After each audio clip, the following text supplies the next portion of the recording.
Hello and welcome to today's lecture on supply voltage scaling. This is the fourth and the last lecture on this topic.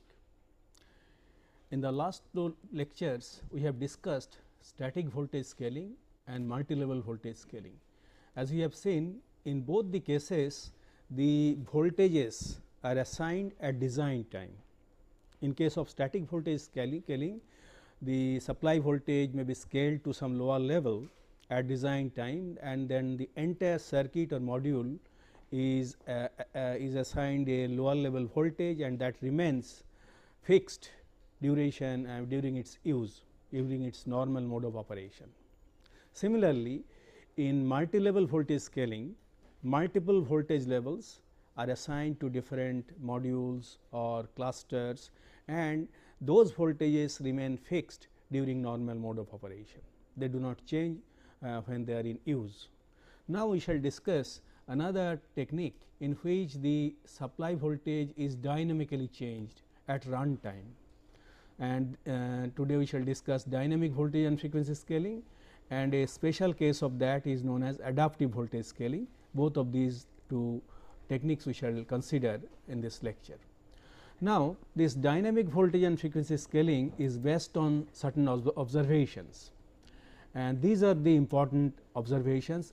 In fact, the genesis of this dynamic voltage and frequency scaling will come from these observations. Number one is the workload of a CPU is a time varying function which heavily depends on the application. For example, if you consider the workload of a CPU, you will find that with time it varies. That means, it may somewhat like this. So, that means, it is a time varying function, and not only that, it will also depend on the class of the system. For example, this variation of the workload will be different for a server, will be different for a, will not be same as that of a desktop, and it will not be same as that of a laptop. That means, the workload is varying with time. Not only it is varying with time, it is depending on the type of application, server application or desktop application, like that. And whenever this is a varying function of time, that means, this is the workload. Workload is varying over time. Whenever this is happening, then as you see, although the workload is varying over time, you are maintaining a fixed voltage, and also you are maintaining a fixed frequency during normal usage. So, whenever you do so, there is a fixed power dissipation. That means, the power dissipation, as you know, is dependent on the supply voltage, it is dependent on the frequency of operation, and of course, it also depends on the switching activity and other things. That means, the power dissipation may remain fixed. So, this is the power dissipation P, that remains fixed irrespective of the fact that the workload is changing. You may have noticed that in your desktop or laptop, if you look at the CPU utilization, you will find that sometimes it is 3%, sometimes it is 20%, sometimes it is 50%, depending on the application you are running. So, when you are doing video processing, say MPEG, JPEG and all these things, then the CPU utilization is more. On the other hand, when you are doing word processing, sending email, then you will find that CPU utilization is very poor. Now, whenever this is the situation, can we really exploit this particular phenomenon to reduce power dissipation? That is the basic idea behind this dynamic voltage and frequency scaling. Now, let us look at other observations. The energy drawn from the power supply is the integration of the power over time.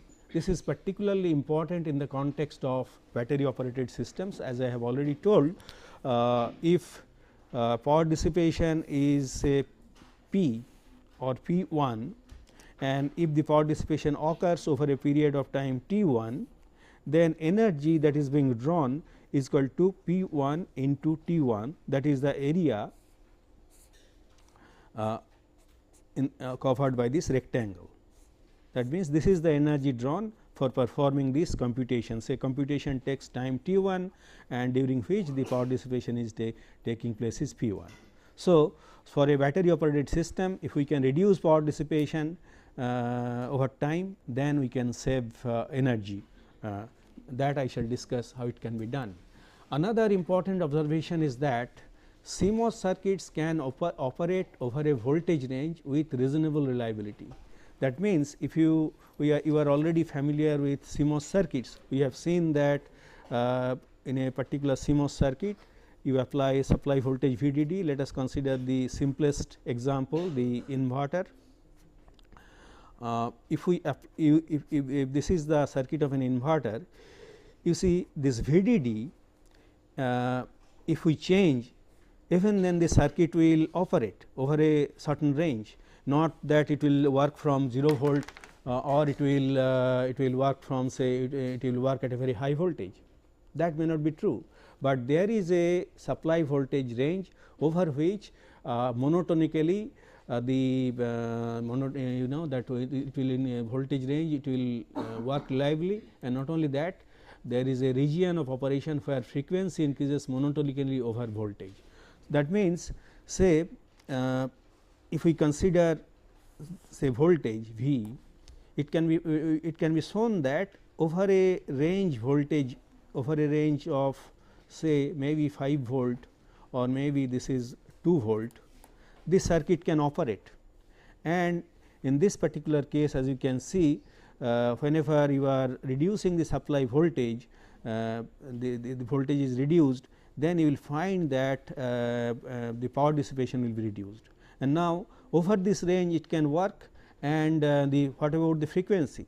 Now, as we know, there is a relationship between delay of a circuit and the voltage, and that relationship is represented by this 1 minus V t by V d d square.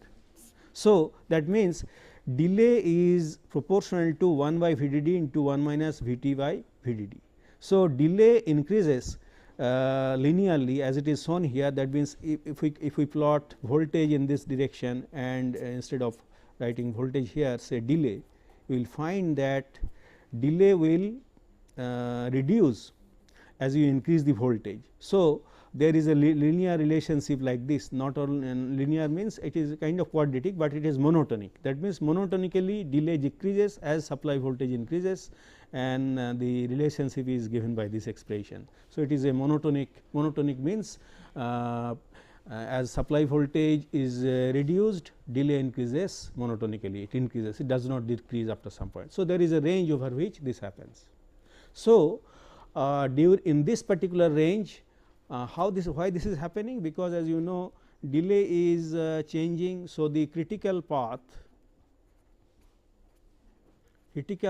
delay decides the frequency of the operation, decides the frequency, maximum frequency of operation of the circuit. That means, what does it mean? That you can really, as you reduce the supply voltage, then it will operate at a lower frequency.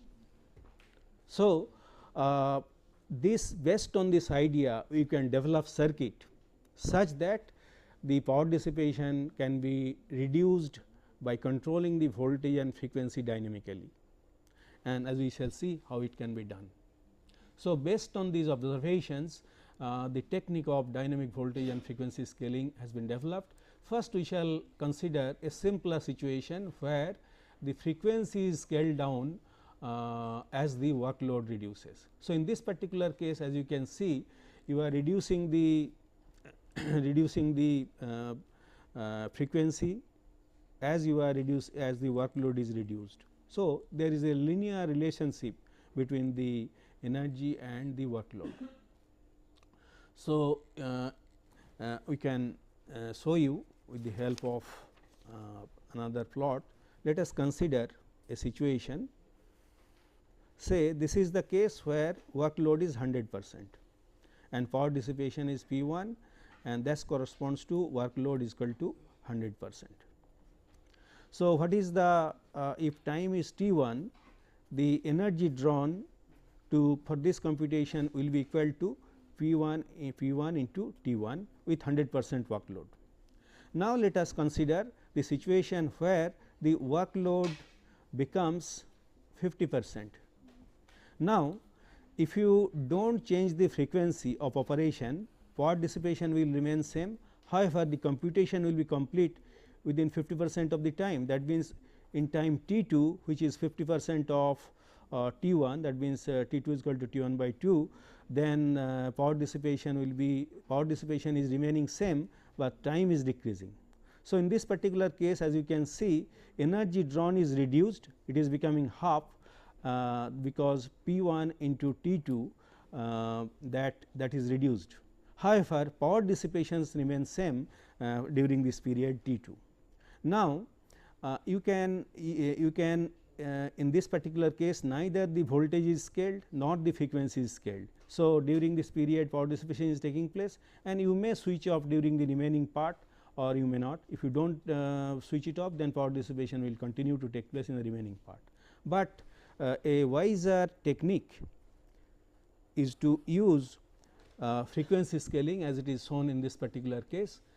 Even if you do not do voltage scaling, if you simply reduce the frequency of operation and make it half, then what will happen, the computation time will become half, but it will continue to take place for the entire time T 1. That means, in this case power dissipation will reduce and this is power, in this direction power and time. So, in this case you can see P 2 into T 1 is same as that of this one that of the previous case. That means, energy drawn is reduced is same as this one the previous case. That means, P 1 into T 2 is equal to P 2 into T 1. Energy drawn is remaining same, however, the power dissipation is reduced. This has definitely has impact on the packaging and cooling of the system. That means, if the power dissipation is less, the lesser heat dissipation will take place and packaging and cooling will be cooling cost can be reduced. So, without voltage scaling, simply by frequency scaling you can achieve lower power dissipation, energy remaining same whenever the workload is changing. Now, let us consider the case where you can perform voltage and frequency scaling. That means, in this case as you can see since the frequency f 2 is equal to f 1 by 2 in this particular case, that is the reason why it is taking longer time.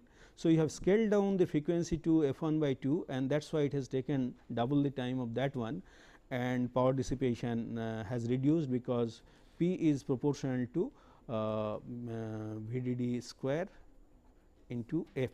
So, here it is f 2 and there it was f 1. So, power dissipation has reduced because voltage was fixed. But now, what you can do, as you know, if the frequency is less, then the circuit can operate at a lower voltage, as we have discussed few minutes back, that the observation is that as the supply voltage is reduced, the circuit will operate at a lower frequency, can operate at a lower frequency.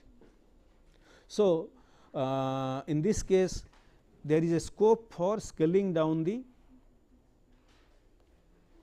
voltage. So, what you have done, the time is remaining same, time is not changing, but instead of P 1 it is now P 2, it is now P 3, and which is definitely less than P 2 or less than P 1.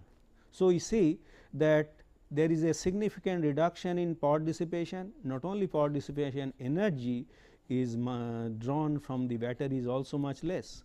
So, in these in the previous two cases energy was same, because only frequency scaling was done, power dissipation was less, but energy drawn from the battery was remaining same.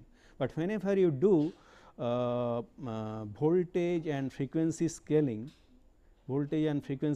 scaling as you have done here, then not only the power dissipation reduces, but energy drawn from the power source is also significantly reduced. That means, this is very important in the context of battery operated systems. Here the energy is significantly reduced, and as you can see, this is voltage and frequency scaling, and this is only frequency scaling, and in this particular case no voltage and frequency scaling, and here also no voltage and frequency scaling, but here the workload is 100%, here the workload is 50%, here the workload is 50%, here also the workload is 50%. So, this is based on this, now we shall develop a hardware. So, this is what I have already discussed.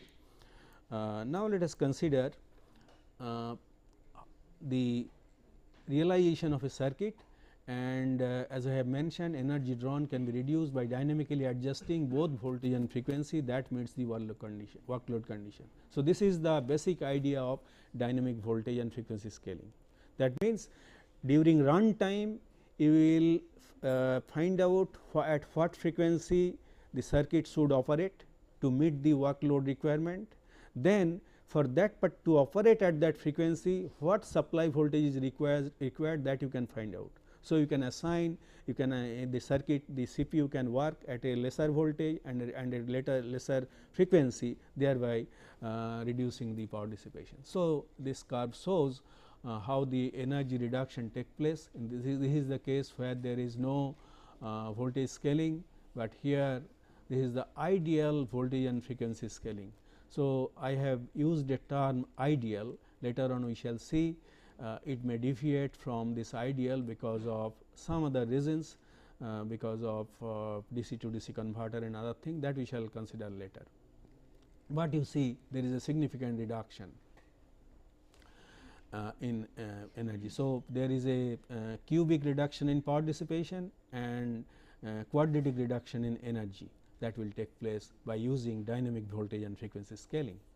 So, how can it be realized? This is the model of the dynamic and voltage and frequency scaling system. So, here it shows you have got a processor CPU microprocessor mu r, which can operate over a voltage range. That is why the name is variable voltage processor. So, this particular processor can operate over a voltage range, and you can see the task input is coming from a number of sources, n different sources. This is the task queue coming from different sources. This is the rate of arrival, average rate of arrival of different I mean the tasks from different sources. Lambda 1 is the average rate of arrival from source 1, lambda 2 is the average rate of arrival from source 2, and in this way lambda n is the average rate of arrival of task from source n. Out of which, although the tasks are coming to from different sources, there is a scheduler, as you know, which is part of the operating system. There is a task scheduler. The task scheduler will issue tasks which can be executed by the CPU.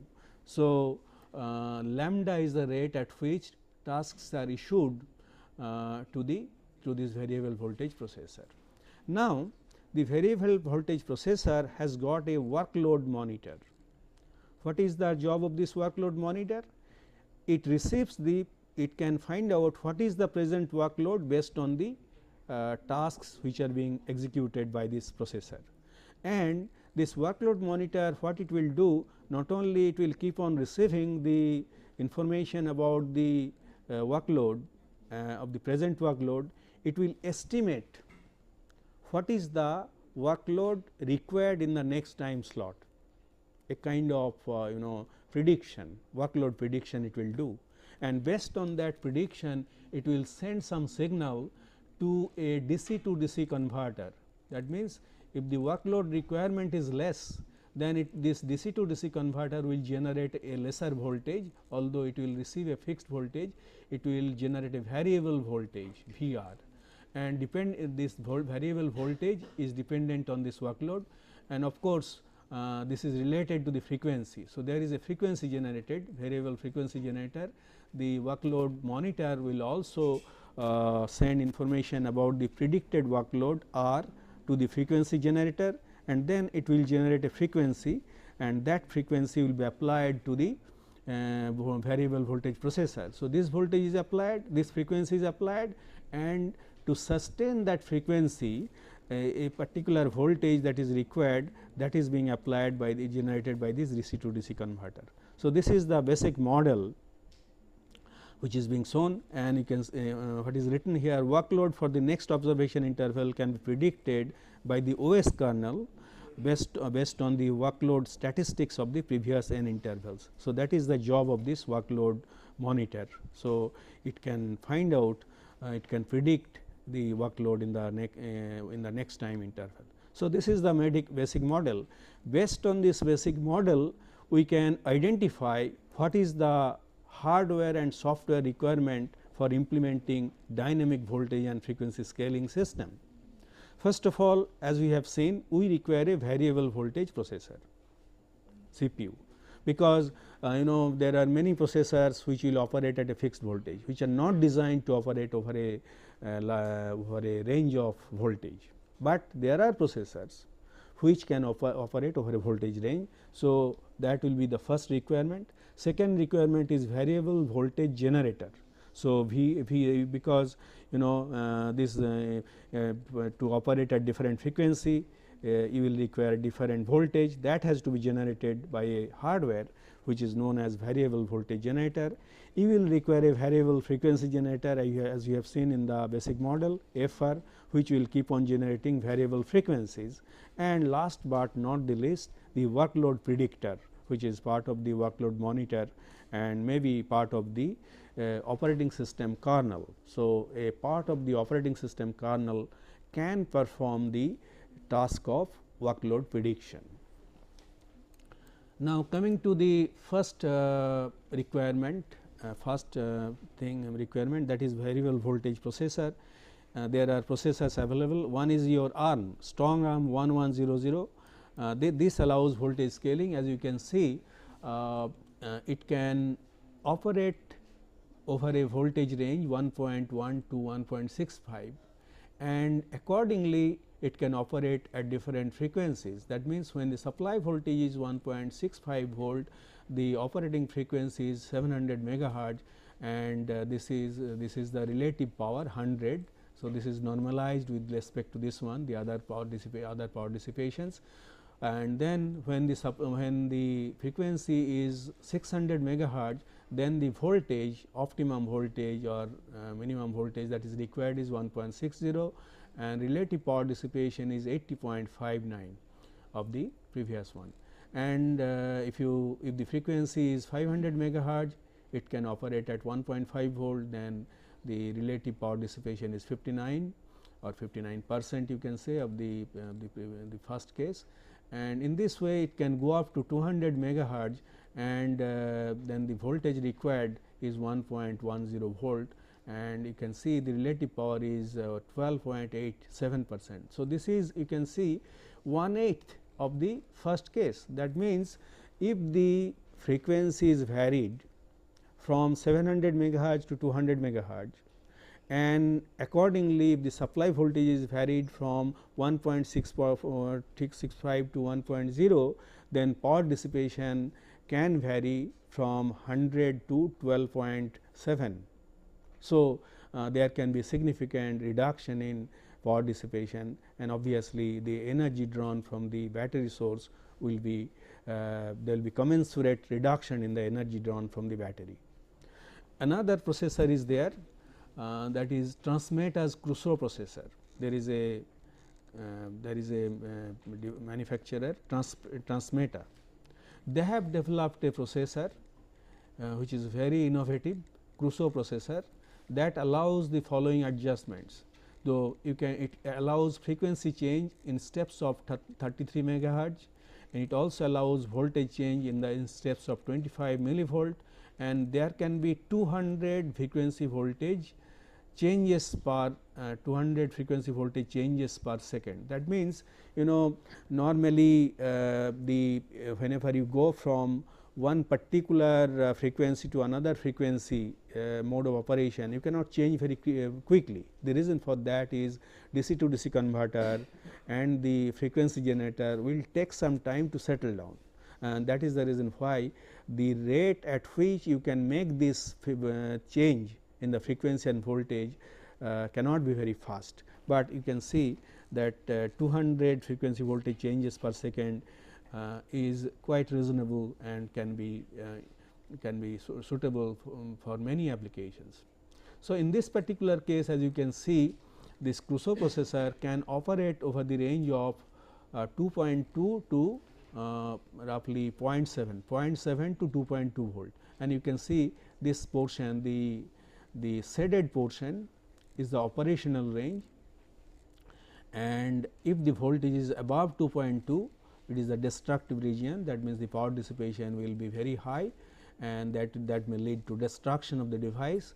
And similarly, as you reduce the voltage, you can see the frequency of operation is also reducing.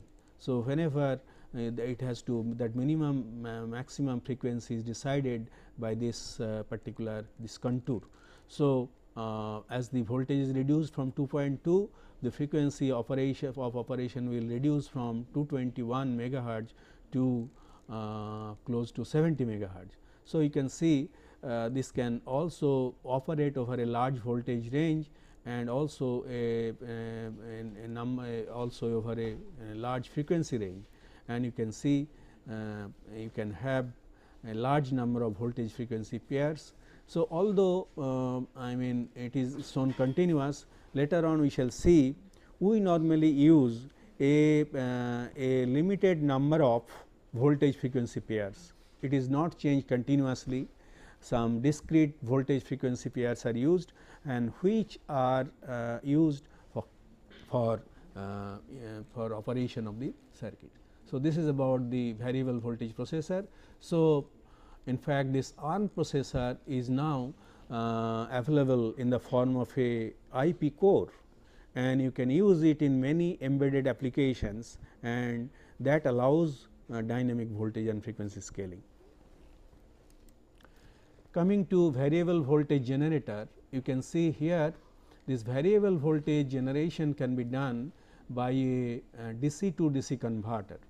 DC to DC converter is commonly used in all modern digital equipments. You can see it receives a fixed voltage VF. Fixed voltage VF is received, and there is a pulse width modulator which controls a switch S. This switch, although is shown as a mechanical switch, it can be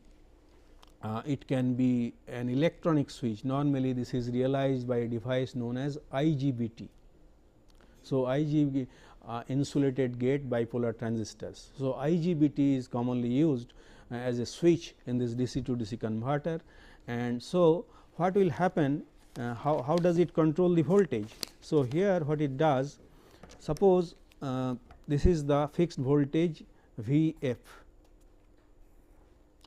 and the duty cycle of this at which the switching is done by this particular device is controlled by this pulse width modulator.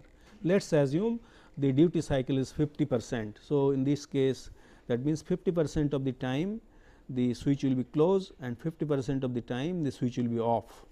So, in this way this it will operate, and this duty cycle is dependent on the control input that we shall see. So, there is a control input here, you can see reference voltage. Depending on this reference voltage, this pulse width modulator adjusts the duty cycle. So, this output of the switch is like a signal like this. So, a kind of train of pulses. Now, this is applied to a low pass filter. So, as you apply it to a low pass filter, then what will happen? The output of the low pass filter will remove the high frequency component and you can get only the DC component. So, you can see you will get a voltage which is a DC voltage and which will be equal to V f by 2. Since the duty cycle is 50%, it will generate a voltage V f by 2. That is the basic principle of this DC to DC converter. And here you can see this low pass filter output is applied to a comparator, and this is compared with a reference voltage. Depending on this comparison, it will generate a signal to the pulse width modulator, and accordingly it will increase or decrease the duty cycles depending on the output is more or less with respect to the reference voltage. This is the basic principle of this variable voltage generator, and you can see you will get a voltage V o which will vary from maybe from 0, may not be exactly 0, but very close to 0 to V f, and that is the reference voltage V f, and that can be applied to the load or the circuit under operation. And this kind of DC to DC, lot of research work is going on efficient DC to DC converter. Nowadays a technique known as buck converter is used, which provides very high efficiency, maybe up to 90% efficiency is achievable from buck converter. Buck converters are nothing but a special type of DC to DC converter, and people are also trying to reduce the size of the DC to DC converter so that it can be put on chip. Obviously, all the components cannot be put on chip, but the electronic part can be put on chip, but the capacitor and some inductor and some other components has to be connected externally. So, I am not going into the design of a DC to DC converter, and the electrical engineering students will find that in their department research work is going on for the development of efficient DC to DC converter.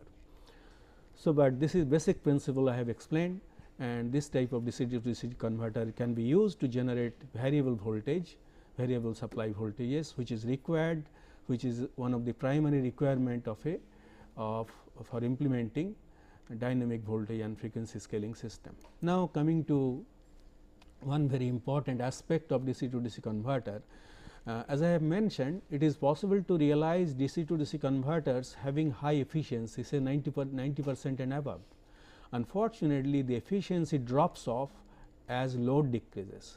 That means, when the load is high 80%, 90%, 100%, then the efficiency of the DC converter is high, because DC to DC converter is an electronic circuit which has some power dissipation, and whenever the duty cycle is small, that whenever the duty cycle is small, then the efficiency of the DC to DC converter reduces. As you can see, the relative efficiency degrades as the workload is reduced. So, the efficiency drops off at load decreases. So, you have to I am raising this point because whenever you will be considering the efficiency of dynamic voltage and frequency scaling system, you have to not only take into consideration the efficiency of the processor, power dissipation that is taking place in the processor, but also power dissipation that is taking place in the DC to DC converter, because DC to DC converter is now part of your system, and the power dissipation that is taking place in DC to DC converter has to be taken into consideration. So, this point you have to keep in mind when you are using DC to DC converter with a small workload. Okay. Coming to the another important component, that is your variable frequency generator. Variable frequency generator can be generated with the help of phase lock loop. This is the traditional approach for generating variable frequency. As you can see, here there is a phase lock loop, and the heart of this device is a high performance phase lock loop core consisting of a phased frequency detector, PFD, and programmable on chip filter and a VCO. This is part of this phase lock loop. So, inside this phase lock loop we have three important components. One is phase frequency detector, one is programmable on chip filter, another is VCO, that is voltage control oscillator. This is here. So, it generates a high frequency, then that frequency is divided with the help of a frequency divider to generate the desired frequency. So, you see frequency scaling is done in two steps. Number one step is you can change the frequency of the phase lock loop, and also you can change the division ratio of this frequency divider. So, the divider generates ultimately you are getting the variable frequency from the output of the frequency divider, but together the phase lock loop and the divider together generates the independent frequencies related to the PLL operating frequency. That means, PLL can operate at different frequencies, say F1, F2, F1, F2 and so on. Then F1 can be divided by a factor D1, and that ultimately is the FR, the frequency that is being generated. That means, the frequency generation is done in two steps. Later on again we shall discuss about it. So, this is how variable frequency can be generated. Coming to the workload prediction, as I said, this is also very important thing. An adaptive approach for workload prediction by filtering the trace history. So, this is a technique which has been proposed by Amit Sinha and Ananta P. Chandrakasan of MIT. This is the approach they have provided. So, essentially this workload prediction is somewhat similar to the way the filter works, digital filter works. So, workload for the next observation interval can be predicted based on the workload statistics of the previous n intervals. That means, it is a nth order Markov process. So, whenever you say it is a nth order Markov process, that means, a present output the present status is dependent on the past n status. So, if you know the workload in the previous n time intervals, you can predict the workload of the present interval. That is the basic idea of this workload prediction, and H and K represents an n-tap adaptable FIR filter. So, it can be generated with the help of FIR filter, and there are three basic approaches I shall discuss. One is moving average workload MAW, where this H and K is equal to 1 by n. What you are doing, say what you are finding out the workload, say WP n plus 1, which is equal to 1 by n of say W 1, W 2, W 1 plus W 2, in this way W n. That means, what you are doing, you are taking the average of this previous n workloads, and this is how you are doing the prediction. That means, the workload in the n plus 1th instant is the average of the workload of the previous n time intervals. In fact, that is what you are getting in this particular expression. That means, in this case H n, this workload prediction H n function is equal to 1 by n, and this is a summation of this W k n minus k, that is n 1 W 1 W 2 up to W n. So, this is the first case, moving average workload. Why it is called moving average? Because suppose this was the workload during first time interval W 1, and next time interval it was W 2, next time interval it was W 3. So, in this way workload say W n. Now, what you will do, the workload during this period can be predicted from this, then workload for this next period will be predicted from this window. That means, first you are considering this window, next we are considering this window. That means, this window is moving from as the time is progressing, and that is how you are keeping on taking the average of the previous n workload histories, and that is you are doing the prediction. Now, this particular workload prediction works very well when the workload changes very slowly. So, when the workload changes very slowly, since it is changing very slowly, increasing or decreasing whatever it may be, if you take the average of the previous n values, it will become very close to the next workload. But whenever it is changing little fast, then of course, it will not work very well. In such a situation, what you have to do? You have to give more importance to the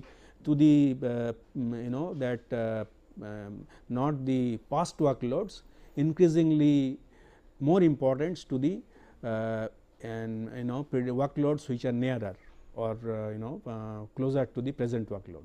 So, that is what is being done in that exponential weightage averaging workload. So, here what you are doing here you are multiplying that h n k, this function is equal to 1 by a k. So, this you are multiplying this workload W 1 with a factor 1 by a k, and this value is large, this 1 by a k is a k value of k is large whenever W is equal to 1, and for W is equal to n it is very small. That means, you are dividing W 1 by a large number and W n by a small number, then taking the sum of that, and that is how you are giving more importance to the most recent history, and the most past history you are giving lesser importance. So, this is the basic idea behind this exponential weighted averaging, the EWA, where the workload function is equal to 1 by a to the power k. Another important workload prediction function is the least mean square LMS. Here h n plus 1 k is equal to h n k plus mu into W e. Here you are computing the error.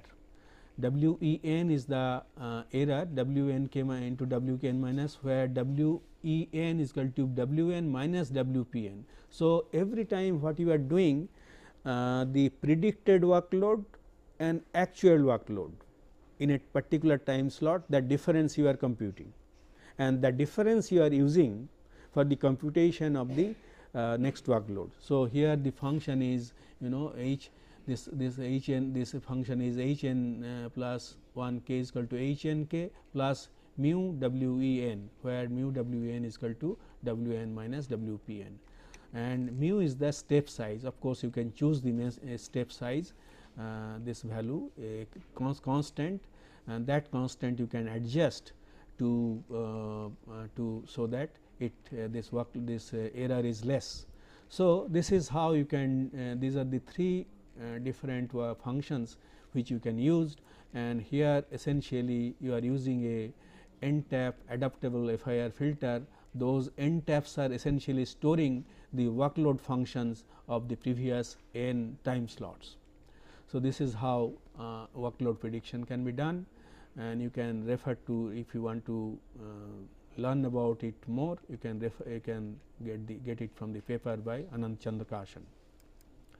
And this is the prediction performance of different filters is shown here. As you can see, the RMS error, root mean square error, is minimum for this LMS approach. This LMS approach I have shown, least mean square approach, where the error is minimum, error is maximum for this moving average window, and this exponential weighted averaging gives you I mean lesser than moving average window, but this LMS definitely gives you much less error compared to the other two schemes. Okay. So, coming to another very important design parameter, that is the discrete processing rate. We have seen that you will be using a number of voltage and frequency errors pairs. Question is how many? 2, 3, 4 or 100 or 200. Here the number can be large. So, depending on how many voltages you are using, there is a kind of quantization is taking place. So, you may find out that your workload requirement is W 1, but because of quantization error, because you have got only 2 workloads, I mean 2 different voltages, in that case you have to use either V 1 or V 2. So, error will be more. So, in this way some simulation has been carried out to check how many voltage frequency pairs will give you reasonably good performance, 2 or 3 or 4 or 5. So, here is the this particular is this the impact of this discrete processing rate is given here. You can see you can have number of levels can vary from 2 to 10. So, in this case that means the voltage frequency pair that can be used is varying from 2 to 10.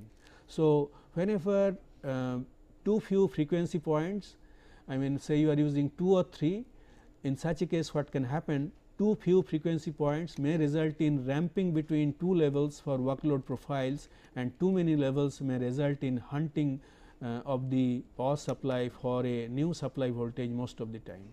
So, in this, so there are it is a trade off between too small and too large. You have to choose an optimal number such that this kind of problem does not arise. So, it has been found that for L is equal to 10, that means number of levels is equal to 10s, that means number of voltage level is voltage level 10, or in other words number of voltage frequency pairs equal to 10, you get roughly I mean the accuracy is very good and almost 90%. For example, for L is equal to 10, which is provided by all practical processors, the ESR degradation due to quantization ratio, quantization noise is less than 10%.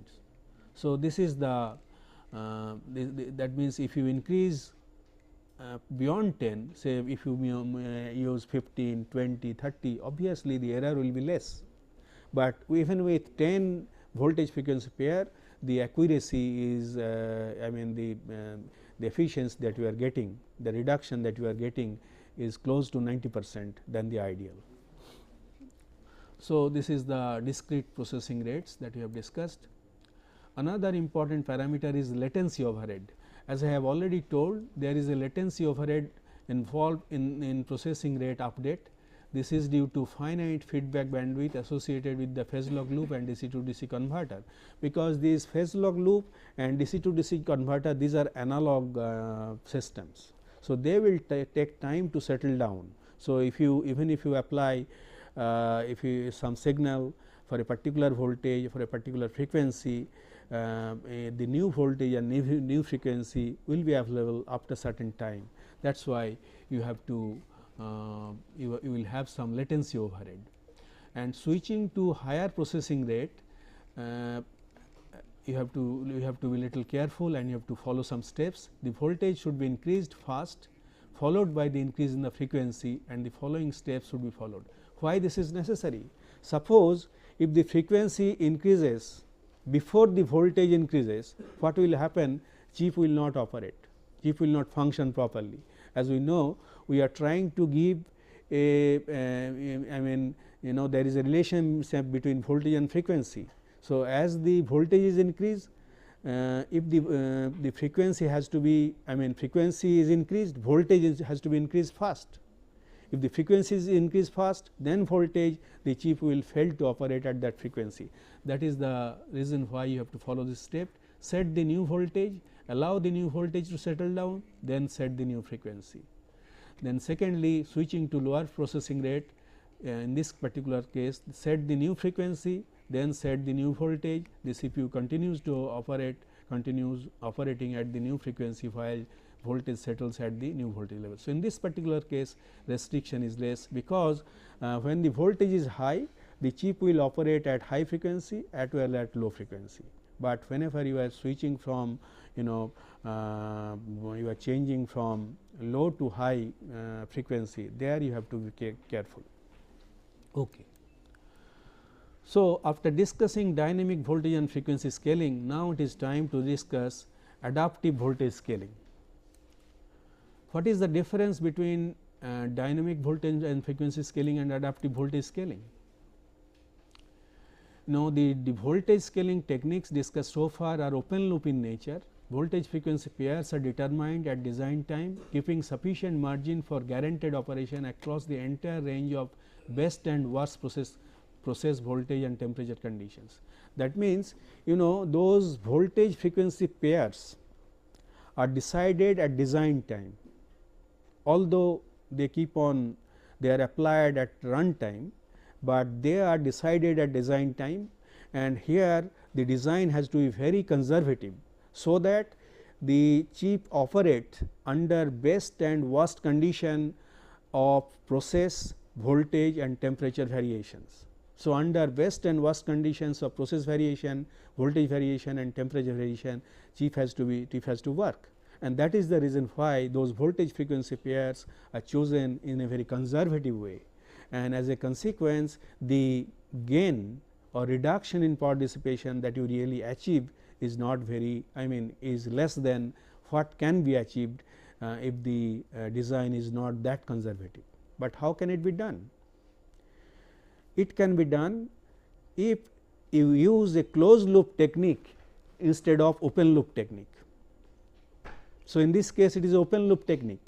As the workload is changing, you are blindly applying a new voltage and new frequency without measuring whether the voltage and frequency requirements are appropriate or not, and that is the reason why a better alternative that can overcome this limitation is the adaptive voltage scaling, where a closed loop feedback system is implemented between the voltage scaling, power supply and the delay sensing performance monitor at execution time.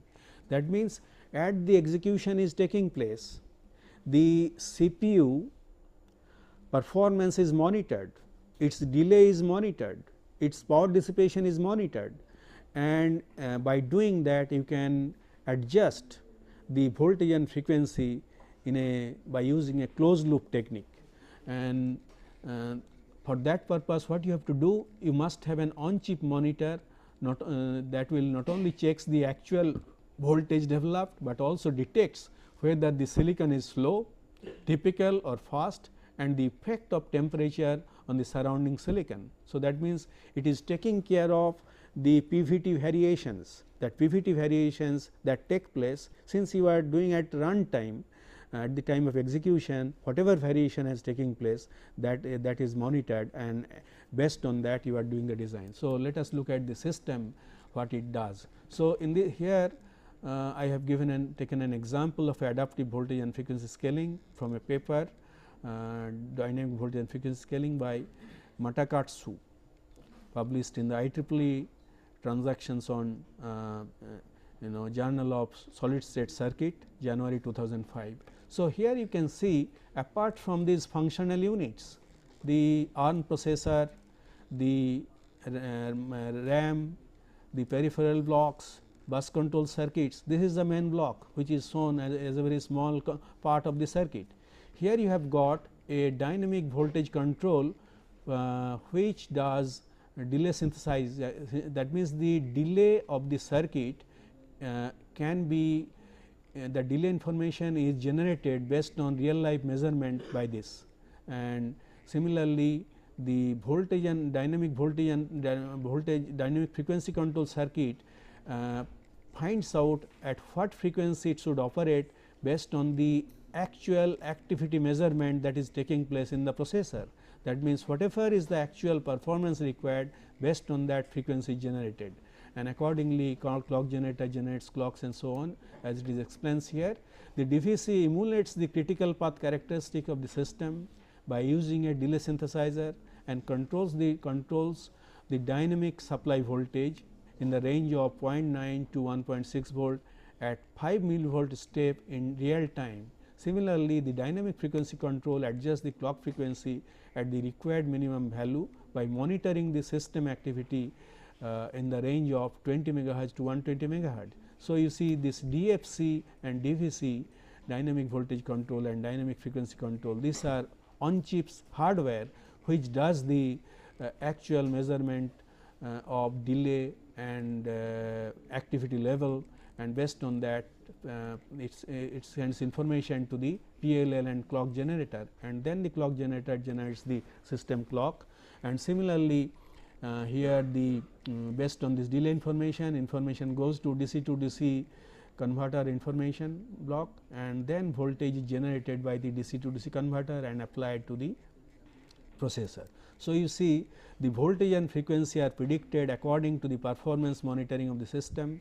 The dynamic voltage and frequency scaling system can track the required performance with a high level of accuracy over the full range of temperature and process deviations. So, it is a kind of closed loop control system that has been adopted. So, it is a dynamic voltage and frequency scaling where the closed loop technique has been used instead of open loop technique.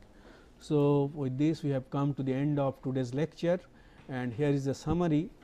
We have discussed static voltage scaling techniques, we have discussed multi-level voltage scaling techniques, and today we have discussed dynamic voltages and frequency scaling and a special case, that is adaptive voltage scaling technique. And in the next lecture we shall discuss about the minimization of switched capacitance. Thank you.